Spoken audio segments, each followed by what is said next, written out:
नमस्कार प्यारे विद्यार्थियों, मेरे विद्वान साथियों। एक बार फिर से मैं आपका साथी वीरेंद्र सोलंकी आप सभी का स्वागत करता हूं आपके YouTube चैनल साइंस गुरुकुल पे। कल के वीडियो लेक्चर में हमने एक नया चैप्टर शुरू किया था कक्षा 10 का, प्रतिरक्षा और रक्त समूह। उसके अंदर हम लोगों ने प्रतिजन तक, एंटीजन तक हम लोगों ने डिस्कस कर लिया था। मेन रूप से ये जो चैप्टर है प्रतिरक्षा का, इसके अंदर मुख्य रूप से हमको दो चीजें पढ़नी होती है। एक होता है प्रतिजन, एक होता है प्रतिरक्षी। ठीक है, इसको हम लोग कहते हैं एंटीजन और इसको हम लोग कहते हैं एंटीबॉडी। ठीक है ना, प्रतिजन और प्रतिरक्षी। इसके बारे में कल हमने डिस्कस किया था। क्या था कि ये जो है वो बाह्य रोगाणु होता है जो कहां प्रवेश करेगा, शरीर में प्रवेश करेगा। और शरीर के अंदर क्या होती है, बीटा लसिका कोशिका। क्या होती है, बीटा लसिका कोशिका से क्या करेगा, अनुक्रिया करेगा। क्या करेगा, अनुक्रिया। और बाह्य रोगाणु यानी प्रतिजन और बीटा लसिका कोशिका की इस अनुक्रिया के फलस्वरूप ये बीटा लसिका कोशिका किसमें बदल जाएगी, प्लाज्मा कोशिका में। किसमें बदल जाएगी, प्लाज्मा कोशिका में। और ये प्लाज्मा कोशिका ही किसका निर्माण करेगी, प्रतिरक्षी का निर्माण करेगी। यहां तक कल हम लोगों ने डिस्कस किया था। आज आगे चलते हैं एंटीबॉडी की तरफ, प्रतिरक्षी के बारे में। ठीक है, तो देखिए प्रतिरक्षी क्या है। अब सबसे पहली चीज, प्रतिरक्षी क्यों बना, यह सवाल। प्रतिरक्षी क्यों बना या प्रतिरक्षी किसके कारण बना। ठीक है, तो इसका जवाब क्या है, प्रतिरक्षी क्यों बना या किसके कारण बना। तो देखिए, बाह्य रोगाणु यानी कौन, प्रतिजन। ठीक है, और शरीर में उपस्थित बीटा लसिका कोशिका के बीच में क्या हुई, अनुक्रिया। इसकी वजह से कौन बना, प्रतिरक्षी। कल हमने ये पढ़ा था कि प्रतिजन जो होता है, कि प्रतिजन वह बाह्य रोगाणु है जो शरीर में उपस्थित बीटा लसिका कोशिका से अनुक्रिया करके उसको प्लाज्मा कोशिका में कन्वर्ट करता है तथा प्लाज्मा कोशिका को प्रतिरक्षी निर्माण हेतु प्रेरित करता है। तो प्रतिरक्षी क्यों बना, प्रतिरक्षी इन दोनों की अनुक्रिया के फलस्वरूप बना। अगर ये बाह्य रोगाणु इस बीटा लसिका कोशिका से अनुक्रिया नहीं करता तो प्लाज्मा कोशिका नहीं बनती, और प्लाज्मा कोशिका नहीं बनती तो प्रतिरक्षी नहीं बनता। समझ में आ रही चीज। तो यहां से हम लोग प्रतिरक्षी की परिभाषा निकाल सकते हैं इस सवाल से, क्यों बना या किसके कारण बना, ऐसे। तो देखिए इसकी परिभाषा, इसकी डेफिनेशन लिखते हैं।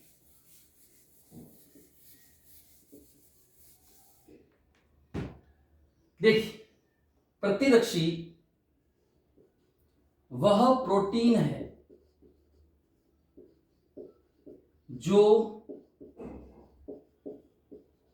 प्रतिजन तथा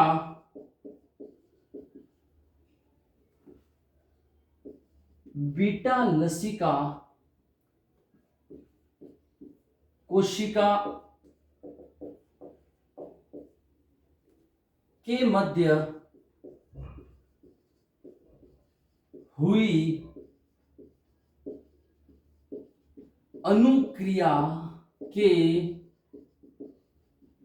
फलस्वरूप बनता है तथा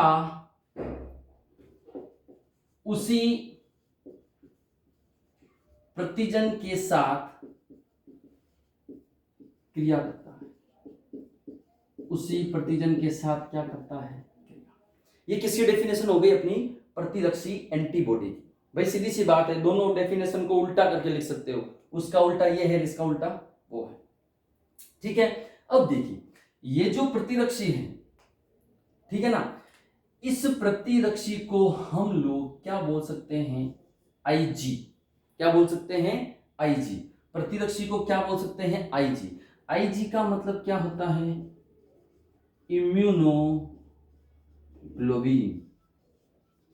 आईजी का मतलब क्या होता है? इम्यूनोग्लोबिन। ठीक है, ये क्या है? एक प्रकार का प्रोटीन है। क्या है? प्रोटीन। अब ये जो आईजी या इम्यूनोग्लोबिन, किसका नाम है? ये इम्यूनोग्लोबिन प्रतिरक्षी का नाम। यानी अगर पूछ ले प्रतिरक्षी को अन्य किस नाम से कहा जाता है, तो आईजी या इम्यूनोग्लोबिन। ये इम्यूनोग्लोबिन या ये जो प्रतिरक्षी किससे बनता है? तो इसका निर्माण gamma globulin, gamma globulin, gamma globulin protein से बनता है।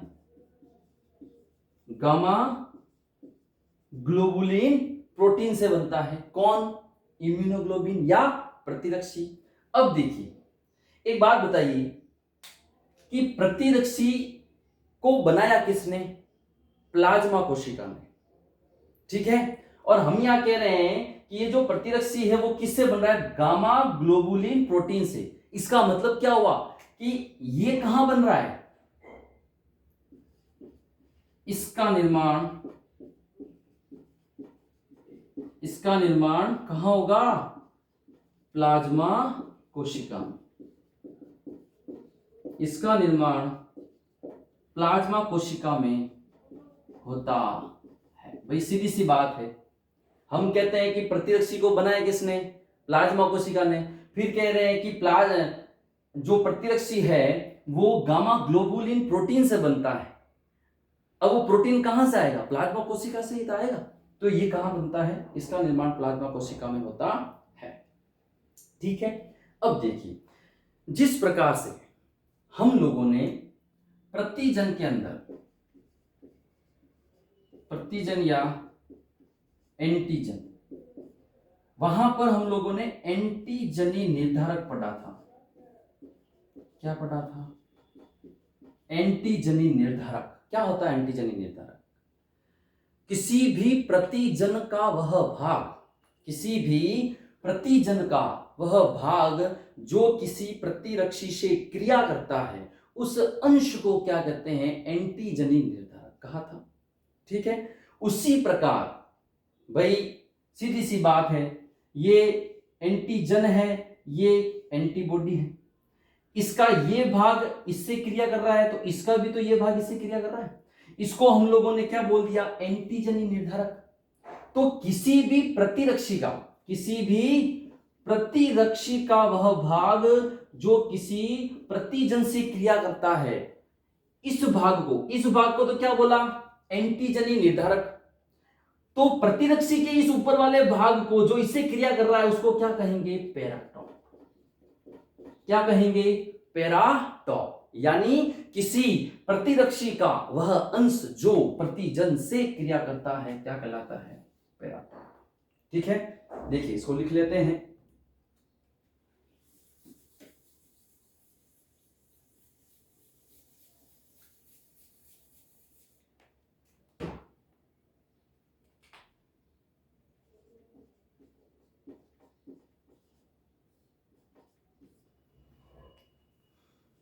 क्या है? प्रतिरक्षी का वह भाग जो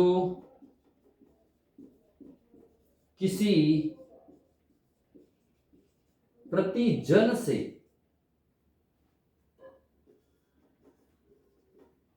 क्रिया करता है,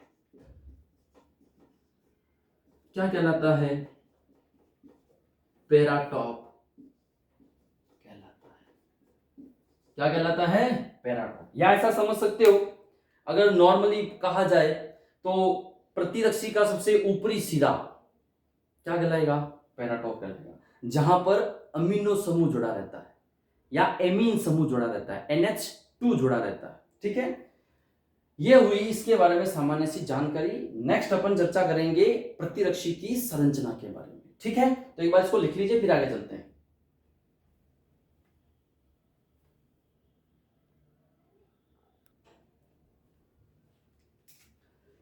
चलिए नेक्स्ट अपन चर्चा कर लेते हैं प्रतिरक्षी की संरचना पर। देखिए सबसे पहली बात कि जो प्रतिरक्षी की आकृति होती है वो कैसी होती है, वाई आकार की।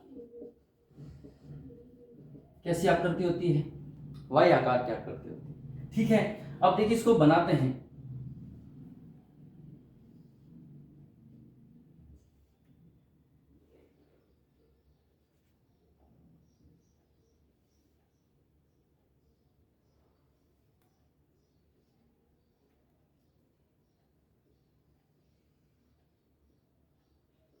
देखिए वैसे मैं ये पहले बना के उसके बाद वीडियो ऑन करके आपको समझा सकता था, लेकिन क्या है साथ साथ में अगर आप लोगों को ये बना के बताऊंगा तो हो सकता है शायद आपके माइंड में इसका फिगर बन जाए और बाद में आप इसको भूलो नहीं, ठीक है।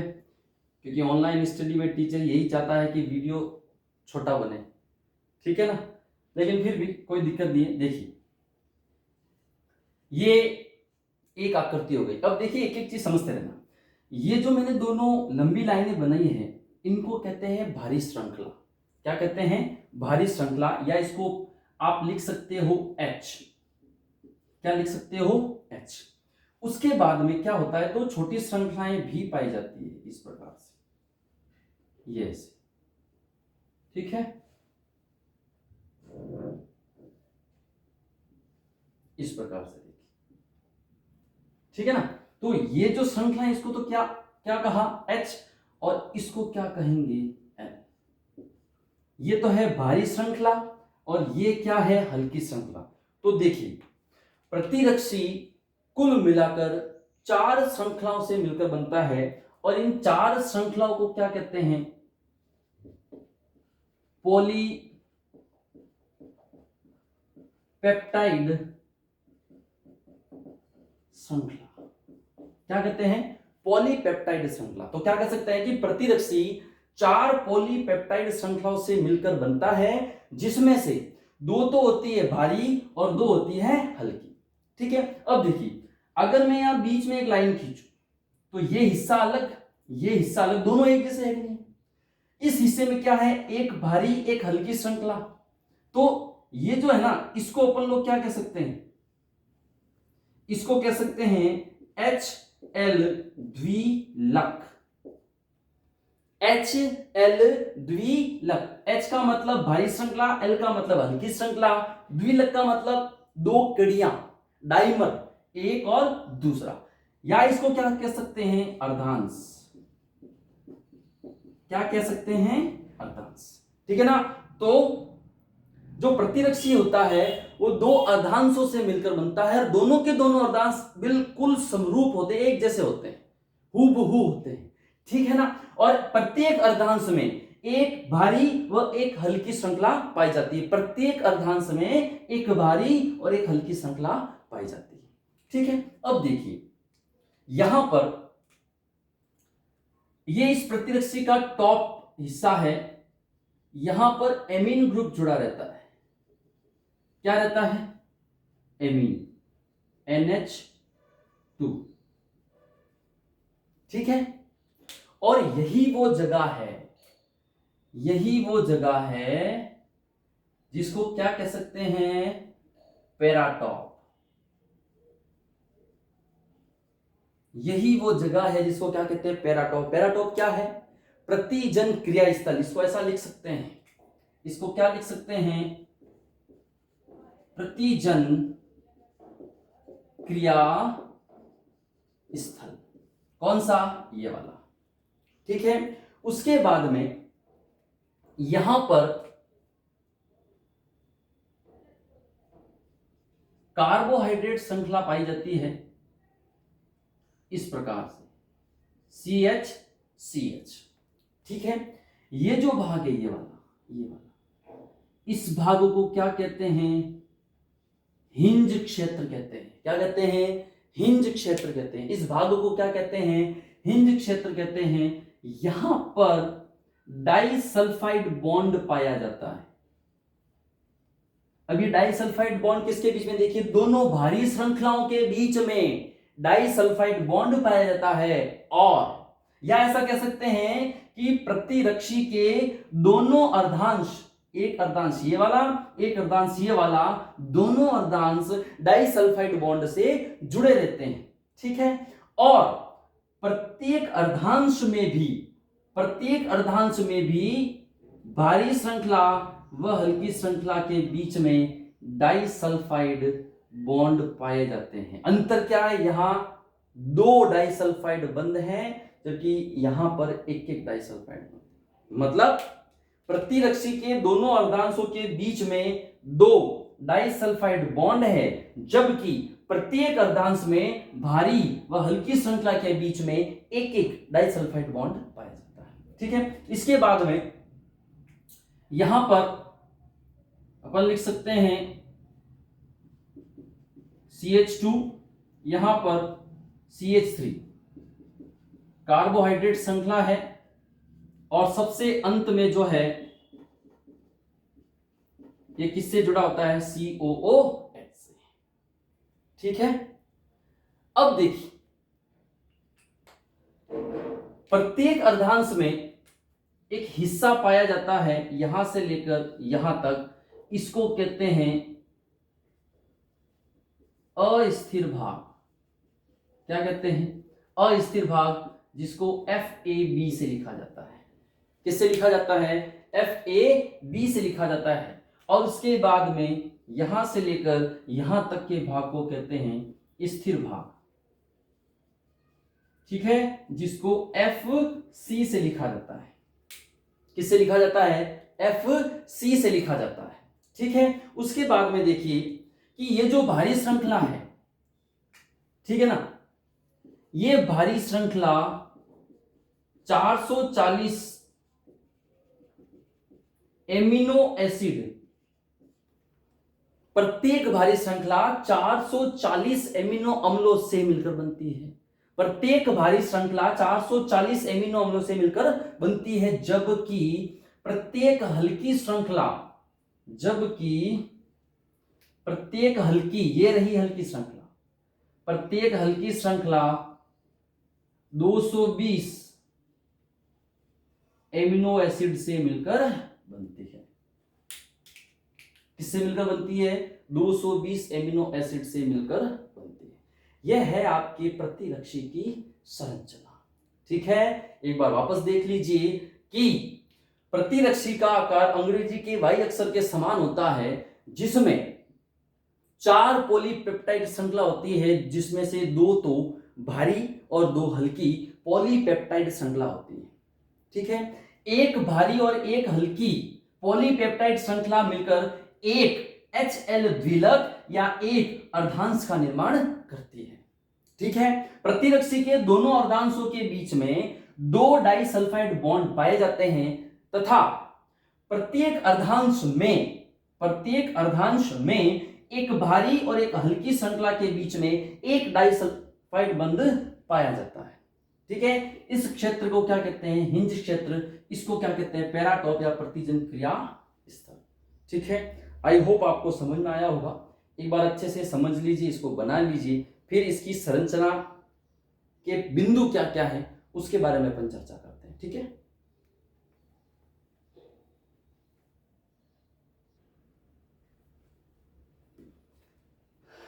देखिए प्रतिरक्षी की संरचना मैंने आपको पूरी समझा दी।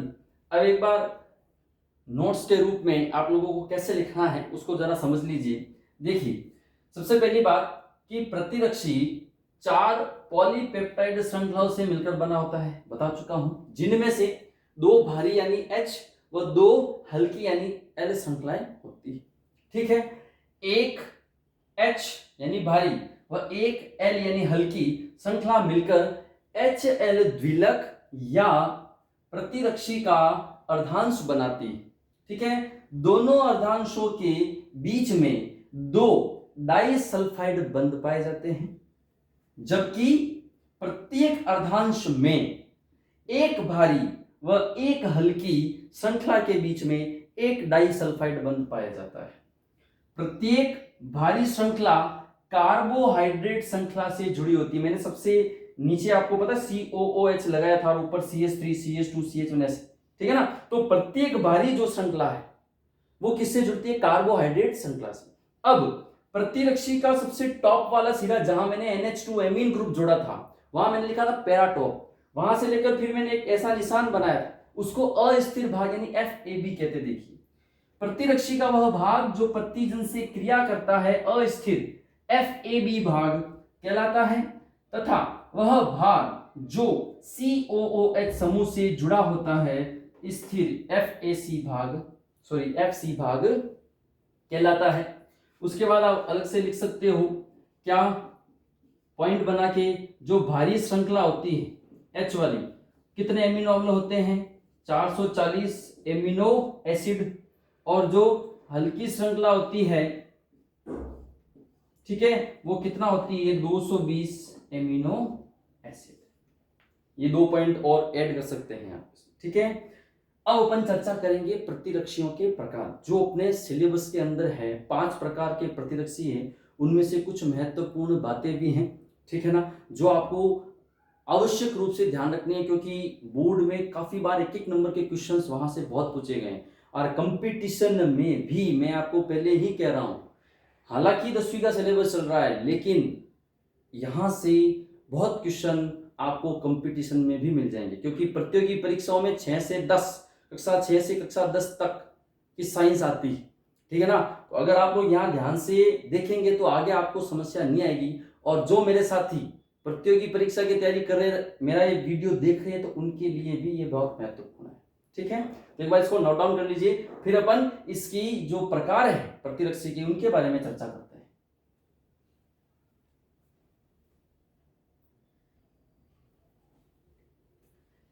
चलिए, आज के वीडियो का लास्ट टॉपिक प्रतिरक्षी के प्रकार। देखिए अपने सिलेबस में मुख्य रूप से 5 प्रकार के प्रतिरक्षी पाए जाते हैं। प्रतिरक्षी को अपन क्या कहते हैं? IG, यही कहते हैं, इम्यूनोग्लोबिन। एक होता है IgA, एक होता है IgM, एक होता है IgG, ठीक है, और एक होता है IgE और एक होता है IgD। ये 5 प्रकार के प्रतिरक्षी, कुछ नहीं है, नॉर्मल सी बात है, याद रह जाएगा। A का मतलब अल्फा, M का मतलब म्यू, अल्फा को ऐसे लिखते हैं, म्यू को ऐसे लिखते हैं। G का मतलब गामा, इस गामा को ऐसे लिख सकते हैं। E का मतलब एप्सिलॉन, इसको थोड़ा इधर लिख देते हैं, इसका चिन्ह होता है ऐसा, और इसको लिखते हैं एप्सिलॉन, ठीक है। और ये है अपना डेल्टा, D का मतलब डेल्टा, और डेल्टा को ऐसा लिखते हैं। ये 5 प्रकार की प्रतिरक्षी हमारे शरीर में है, और अपने सिलेबस के अनुसार ये इंपॉर्टेंट है, ठीक है ना। तो IgA, सबसे पहली बात देखिए, अगर मैं बात करूं तो IgA जो है ये होती है द्विलग होती है, यानी IgA प्रतिरक्षक में कितनी कड़ियां होती है? तो 2 कड़ियां होती है। क्या होती है? ये द्विलग होती है। फिर अगली बात, सबसे महत्वपूर्ण बात क्या है? मां के दूध में पाई जाने वाली एकमात्र प्रतिरक्षी, एकमात्र प्रतिरक्षी कहां पाई जाती है? मां के दूध में। कौन सी? IgA। इसका मतलब मां का दूध कौन पीता है? छोटा बच्चा। तो छोटे बच्चे के शरीर में प्रतिरक्षा को मजबूत करने के लिए, या छोटे बच्चे की प्रतिरक्षा किस पे डिपेंड करती है? IgA पर। समझ में आ गई चीज, ठीक है। कंपटीशन में इसको घुमा के पूछा जा सकता है कि छोटे बच्चे की जो प्रतिरक्षा प्रणाली है वह कौन से प्रतिरक्षी पे निर्भर करती है? तो IgA, क्योंकि IgA कहां पाया जाता है? मां के दूध में पाया जाता है। उसके बाद है दूसरा IgM। ये जो IgM है वो कैसा होता है? पंचलक होता है। IgA कैसा है? द्विलक। IgM कैसा है? पंचलक। कितनी कड़ियां होती है? 5 कड़ियां। ये 2 ही याद रखने हैं, बाकी के 3 कैसे हैं? एक लक है, मोनोमर है, ठीक है ना। द्विलक को क्या कहते हैं? डाइमर। क्या कहते हैं? डाइमर। और जो एक लक होता है उसको क्या कहते हैं? मोनोमर। क्या कहते हैं? मोनोमर। बाकी जो 3 है, IgG, IgE और IgD, तीनों कैसे हैं? मोनोमर है। देखिए IgM, इसके बारे में कुछ खास नहीं है, इसके बारे में सिर्फ एक लाइन ही है कि IgG का निर्माण IgM के बाद में होता है, बस, ठीक है। फिर तीसरा कौन सा है अपना? IgG, ठीक है। यह ऐसा लिख सकते हैं, प्रमुख संवहनीय प्रतिरक्षी। प्रमुख संवहनीय प्रतिरक्षी, ठीक है। ट्रांसफॉर्मर है। क्या है? ट्रांसफॉर्मर। एक जगह से दूसरी जगह तक संवहन क्रियाएं करता है, ठीक है, यानी चीजों को एक जगह से दूसरी जगह भेजता है। प्रमुख संवहनीय प्रतिरक्षी। दूसरी बात, एकमात्र प्रतिरक्षी। एकमात्र प्रतिरक्षी जो आंवल को क्या कहते हैं? प्लेसेंटा। जो आंवल या प्लेसेंटा को पार करके भ्रूण तक पहुंचता है।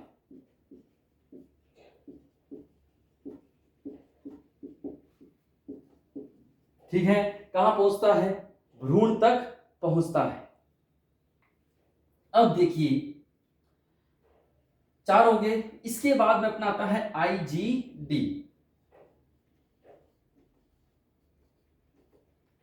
देखिए ये जो है IgG, इसकी अगर अपन बात करें सांद्रता की तो कह सकते हैं सीरम में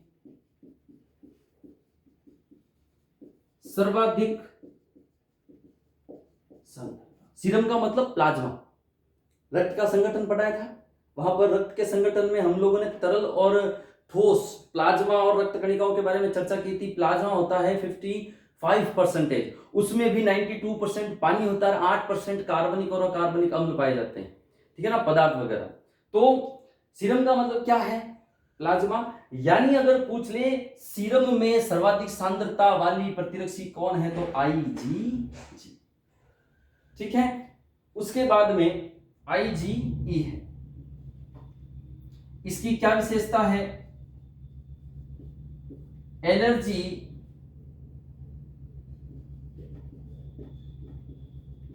क्रियाओं पर नियंत्रण, ठीक है। और दूसरी चीज क्या है? मास्ट कोशिका पर क्रिया, मास्ट कोशिका पर क्रिया, ठीक है। और सबसे लास्ट में है अपना IgD, जिसको आपको याद रखना है क्या कि इसको क्या कहते हैं? डेल्टा कहते हैं। क्या कहते हैं? डेल्टा, ठीक है। तो ये 5 प्रकार की प्रतिरक्षी है अपने सिलेबस में मुख्य रूप से। IgA डाइमर होती है, द्विलक होती है, ठीक है। IgM पंचलक होती है, बाकी तीनों कैसी होती है? मोनोमर होती है। ये क्या है? मां के दूध में पाई जाने वाली एकमात्र प्रतिरक्षी। IgM क्या है कि इस IgM के बाद में कौन बनेगा? IgG। अगर इसके बारे में पूछे तो प्रमुख संवहनीय प्रतिरक्षी है आंवल या प्लेसेंटा। हाँ देखिए, मां के गर्भ में एक तस्तरी नुमा संरचना होती है जिसके द्वारा गर्भ के अंदर जो शिशु होता है वो जुड़ा हुआ होता है। कहां से? मां के पेट से, क्योंकि भाई शिशु मां के अंदर है, ठीक है। एक जीवित कोशिका है तो उसको भी तो पोषण चाहिए, तो वो पोषण कहां से प्राप्त करता है? मां के गर्भ से ही प्राप्त करता है। किसके द्वारा प्राप्त करता है? एक तस्तरी नुमा संरचना होती है जिसको आंवल या क्या कहते हैं? प्लेसेंटा कहते हैं, ठीक है। तो प्यारे विद्यार्थियों, आज का ये वीडियो यही कंप्लीट होता है। नेक्स्ट वीडियो के अंदर हम लोग चर्चा करेंगे रक्त समूह की। ऐसा समझ सकते हो कि इस चैप्टर का पहला भाग कंप्लीट हुआ, प्रतिरक्षा। नेक्स्ट जो भाग है वो है रक्त समूह की, वो अपन नेक्स्ट वीडियो में चर्चा करेंगे।